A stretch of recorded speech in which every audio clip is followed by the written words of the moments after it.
Mental health అని, well being అని, mental peace అని ఈ వర్డ్స్ మీ రోజుల్లో విన్నారా? ఈ వర్డ్స్ అస్సలు లేదు.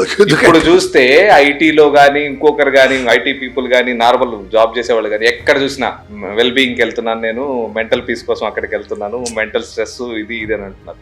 సో ఎట్లా మీరు డిఫరెన్షియేట్? అదే ఇప్పుడు మేము చిన్నప్పుడు మాకు 60 కదా, ఇప్పుడు మేము మెంటల్ వెల్బీయింగ్ ఏం చేయాలని ఎవరు పర్మిషన్ తీసుకోకనే క్లాసులు బంక్ చేసి ట్యూషన్లు ఎత్తేసి మేమే పోయి చెరువుల్లో ఈత రాకపోయినా ఎగ్జైటింగ్ గా ఈత వచ్చినోడి మీద నమ్మకంతో చిన్నప్పుడు ఎప్పుడు రే చదువుకోడరా బాగుపడతారా ఎక్కువ మార్కులు తెచ్చుకొని అయ్యో నా ఫ్రీడమ్ పోయిందే అని 25 ఏళ్ళ తర్వాత ఏడ్చే కంటే ముందే స్కూల్ బంక్ కొట్టి